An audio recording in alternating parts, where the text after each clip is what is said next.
जय हिंद. मी doctor Avinash Shinde. Straight drive चॅनलमध्ये आपलं सहर्ष स्वागत.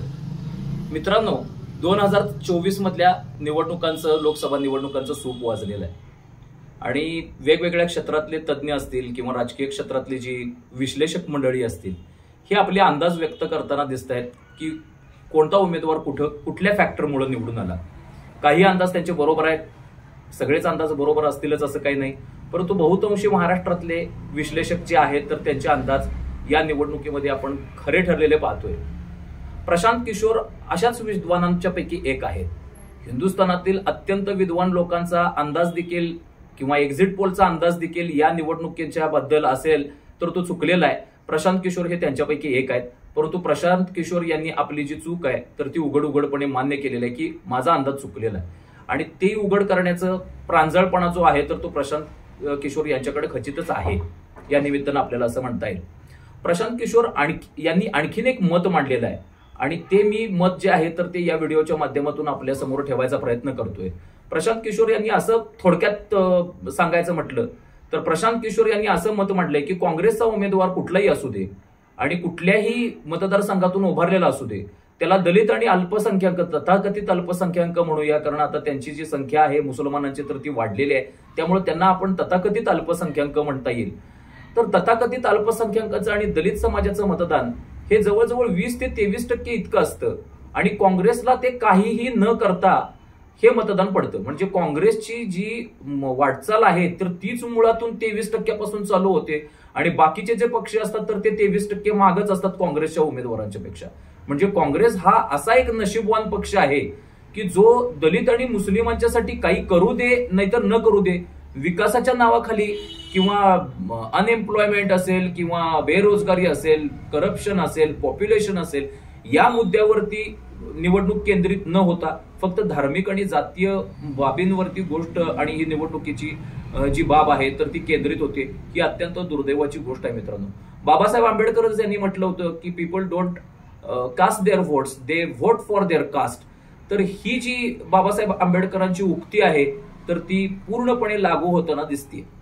काहीही न करा, परंतु दलित आणि अल्पसंख्याक तथाकथित जे असतील तर त्यांचा पूर्णपणे फायदा, त्यांच्या मतांचा मिळवा, हे काँग्रेसचं आतापर्यंतचं सूत्र राहिलेलं आहे. 4 जूनकडे आता परत आपण येऊया.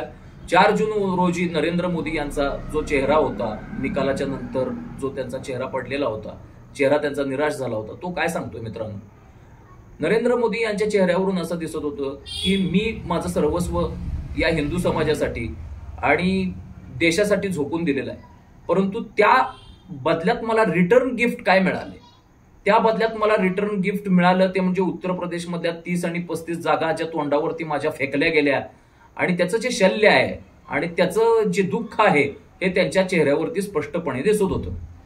निवडणुकीमध्ये हार जीत होणे हा एक नशिबाचा भाग असतो मित्रांनो आणि तुम्ही ठरवलेल्या स्ट्रॅटेजीचा भाग असतो.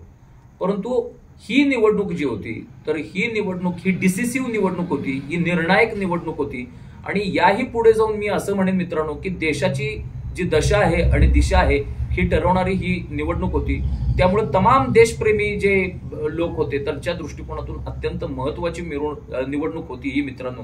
या निमित्तानं असं म्हणता येईल. हिंदू मतांच्या मध्ये विभागणी झाली हे देखील तितकंच सत्य. ज्या पद्धतीनं तथाकथित धार्मिक अल्पसंख्याक जो समाज आहे तर तो चवताळून, त्याच्यानंतर संविधान बचाववाला जो दलित समाज आहे तर तो अगदी पिसाळून निवडणुकीमध्ये मतदान करण्यासाठी उतरला, त्या पद्धतीनं बाकीच्या समाजाच्या लोकांनी त्यांच्या विरुद्ध एकवटण्यात पूर्णपणे अपयशी ठरलेलं आहे मित्रांनो.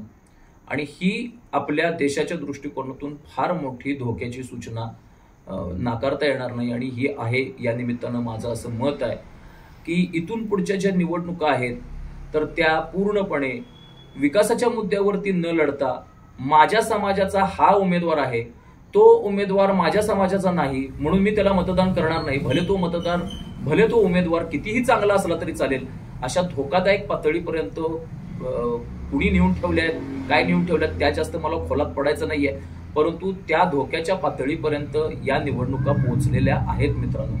हिंदू समाज हा सर्वसाधारणतः एकवटून कधीही समाज मतदान करत नाही. बाळासाहेब ठाकरे यांनी हिंदू समाजाला वेळोवेळी इशारा दिलेला आहे की जसे ते एकवटलेत तसे तुम्ही एकवटा, अन्यथा त्यांनी सगळा महाराष्ट्र गिळणार आहे, देश गिळतील, तुमचा जिल्हा गिळतील, तुमचं शहर गिळतील आणि त्यांच्यापासून कुठलीही वस्तू अस्पृश्य राहणार नाहीत, ती वस्तू देखील ते गिळल्याशिवाय राहणार नाहीत जर तुम्ही एकवटला नाही तर. याही पुढे जाऊन मला एक धाडसी विधान करायचं आहे मित्रांनो. आता विरोधकांना पूर्णपणे अंदाज आपल्या मतांचा आलेला आहे, हिंदुत्ववादी मतांचा अंदाज त्यांना पूर्णपणे आलेला आहे. याचं उदाहरण जर घ्यायचं झालं तर कोल्हापूरमधील कुठलीही निवडणूक घ्या, मग ती जयश्री जाधव विरुद्ध नाना कदम असेल किंवा चंद्रकांत जाधव विरुद्ध राजे क्षीरसागर यांची निवडणूक असेल किंवा आत्ता नुकतीच झालेली श्रीमंत छत्रपती शाहू महाराज विरुद्ध संजय मंडलिक यांची निवडणूक असेल, काँग्रेसचा उमेदवार हा बावड्यातून एक 5 ते 7 हजार मतांचं मताधिक्य घेतो आणि कोल्हापूर शहरामध्ये ज्या दलित वस्त्या आहेत आणि तथाकथित अल्पसंख्याकांच्या वस्त्या आहेत तर तिथून काँग्रेसचा उमेदवार प्रचंड लीड घेतो. काही खोल्यातून तर संजय मंडलिक यांना 67 मतदान आणि श्रीमंत शाहू महाराज यांना 600-700च्या घरातलं मतदान असं मतदान पडलेलं आहे आणि प्रचंड मताधिक्यानं शाहू महाराज हे कोल्हापूर शहरातून पुढे असलेल्याचं चित्र आहे.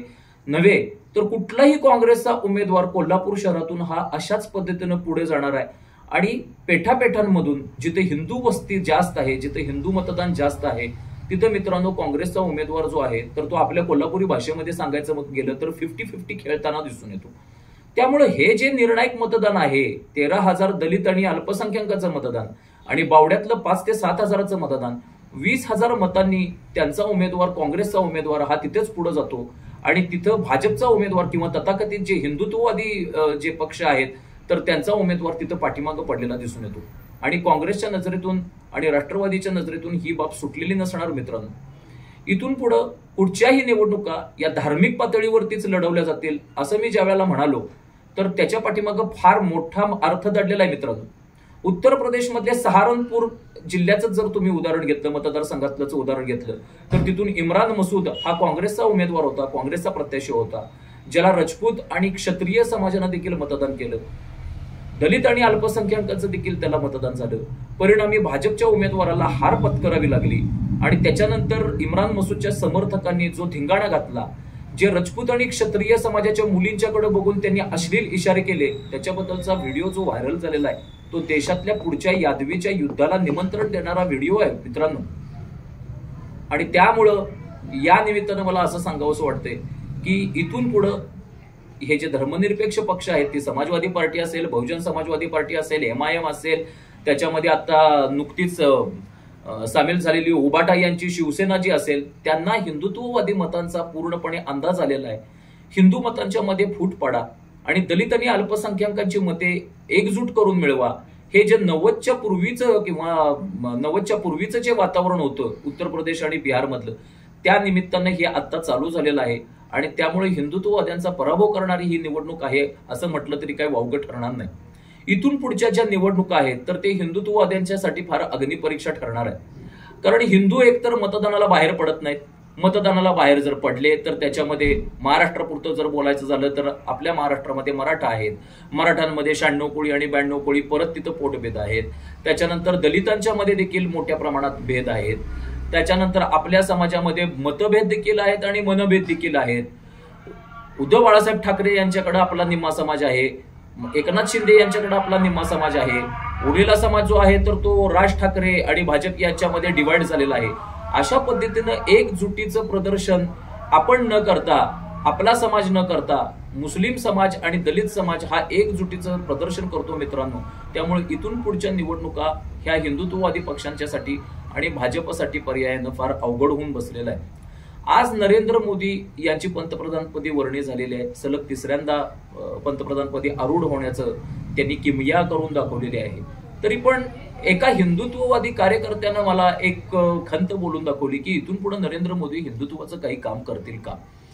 तर त्याचं उत्तर मी थोडंसं विश्लेषण करून मांडतो की एखाद्या माणसाविषयी तुम्ही मदत करता, एखाद्या माणसाला तुम्ही मदत करता आणि तो मनुष्य ज्या वेळेला तुमच्यावरती उलटतो त्यावेळेला तुम्ही मनातून खचलेला असता मित्रांनो. त्यामुळे परत तुम्हाला त्याच माणसाविषयी किती जरी तो अडचणीत सापडला तरी त्याला पूर्वीसारखं ममत्व वाटणं तुम्हाला कठीण असतं. नरेंद्र मोदी यांच्या मनाची अवस्था आपण समजून घेतली पाहिजे की त्यांनी एवढे हिंदू समाजासाठी केलं. 370व कलम असेल किंवा काश्मीरमधलं 317 कलम हे आपल्या हिंदू समाजाचं फार मोठं स्वप्न होतं, ते त्यांनी साकार करून दाखवलं. 500 वर्षापासूनचा जो झगडा होता न्यायालयीन, तर त्या राम मंदिराची उभारणी त्यांनी एका क्षणामध्ये करून दाखवली. ट्रिपल तलाकला त्यांनी वेसण घातली. त्याच्यानंतर त्यांनी देशद्रोहांच्या मुसक्या आवळल्या. 2014 पासून एक देखील बॉम्बस्फोट झालेला नाही. या सगळ्या गोष्टी त्यांनी हिंदुत्वासाठी, हिंदू समाजासाठी केलेल्या असून देखील हिंदूंनी त्यांना डोळेझाकपणे मतदान केलेलं नाहीये, डोळे झाकून मतदान केलेलं नाहीये. जसा दलित आणि तथाकथित अल्पसंख्याक वर्ग हा काँग्रेसचा उमेदवार कुणीही असू दे त्याला ज्या पद्धतीनं मतदान करतो, या निवडणुकीमध्ये हिंदू समाजाला आपली ताकद दाखवून देण्याची आणि नरेंद्र मोदी यांच्यावरची प्रेम व्यक्त करण्याची जी संधी मिळाली होती ती त्यांनी पूर्णपणे ठोकरून लावलेली आहे आणि आपल्या स्वतःच्या पायावरती कुऱ्हाड मारून घेतलेली आहे. इम्रान मसूद यांच्या विजयाचा ज्या मिरवणुका असतील किंवा उत्तर प्रदेशमध्ये समाजवादी पार्टीचे जे उमेदवार असतील तर ते निवडून आल्यानंतर त्यांच्या अधिकाऱ्यांना धमक्या देणारे व्हिडिओ असतील, असं बघितल्यानंतर आपल्या असं लक्षात येईल की या लोकांना मतदान करून हिंदू समाजाने आपल्या पायावरती कुऱ्हाड मारून घेतलेली आहे. इथून पुढच्या निवडणुका मला नाही वाटत की भाजप आणि त्यांचे मित्र पक्ष जिंकतील, कारण दलित आणि अल्पसंख्याकांची ताकद ही वाढतच जाणार आहे आणि त्या मानानं हे जे बाकीचे सर्व समाज आहेत, मग ते मराठा असतील किंवा ओबीसी असतील, तर त्यांची ताकद वाटल्यामुळं किंवा विभागली गेल्यामुळं क्षीण झालेली आहे. त्यामुळे इथून पुढे विरोधक उचल खातील. 2029च्या निवडणुकीमध्ये भाजपवरती आउटकम होण्याचा प्रयत्न काँग्रेस करणार याच्यामध्ये शंका नाही. भाजपला ओव्हरटेक करायचा प्रयत्न होणार याच्याविषयी काही शंका नाही. आणि आता जे कॉन्सन्ट्रेटेड मतदान आहे किंवा एक संघटित मतदान आहे दलित आणि अल्पसंख्याक लोकांचं, ही भाजपच्या दृष्टिकोनातून फार मोठी डोकेदुखी ठरेल. आणि विभागलं गेलेलं जे हिंदू मतदान आहे तर ही देखील भाजपच्या दृष्टिकोनातून फार मोठी डोकेदुखी ठरण्याची किंवा एक वीक पॉईंट ठरण्याची शक्यता मी या ठिकाणी बोलून दाखवतो. आणि त्यामुळे 2029च्या ज्या निवडणुका भाजपनं आतापासूनच तयारीला लागलेल्या आहेत, तर या फॅक्टर्सकडे भाजपनं लक्ष द्यावं असं त्यांच्या लाखो हिंदू समर्थकांचं म्हणणं आहे. आणि भाजपनं देखील आता सबका साथ आणि सबका विकास असं करण्यात बसण्यापेक्षा भाजपचा आता नाश झालेला या निवडणुकीमध्ये जवळपास बघायला आपल्याला मिळालं, तर तो 2029च्या निवडणुकीमध्ये बघायला लागू नये. त्यामुळे तमाम हिंदुत्ववाद्यांनी आणि तमाम हिंदू समाजाने एकजूट करून जर मतदान केलं नाही तर त्यांची काही खैर नाही. 2029च्या या निवडणुका ज्या आहेत तर ते काँग्रेस पक्षाच्या दृष्टिकोनातून निर्णायक ठरणाऱ्या निवडणुका आहेत आणि त्याच्यामध्ये काँग्रेसला भरपूर यश मिळेल आणि इथून पुढे भाजप पक्षाचा अस्त हा होत जाईल असं माझं या निमित्तानं प्रेडिक्शन आहे मित्रांनो. या निमित्तानं मी लोकसभेच्या भरपूर जागांचं विश्लेषण केलेलं आहे. कोल्हापूरच्या जागेचं मी विश्लेषण पाठीमागच्या व्हिडिओमध्ये केलेलं आहे, तर तो व्हिडिओ तुम्ही जरूर बघा. 4 जूनच्या पूर्वसंध्येला काढलेला, म्हणजे 3 जूनच्या पूर्वसंध्येला काढलेला तो व्हिडिओ आहे. त्याच्यामध्ये माझी प्रेडिक्शन्स ऑलमोस्ट सगळी खरी ठरलेली आहेत. या निमित्तानं मी आपला निरोप घेतो आता. जय हिंद, जय महाराष्ट्र.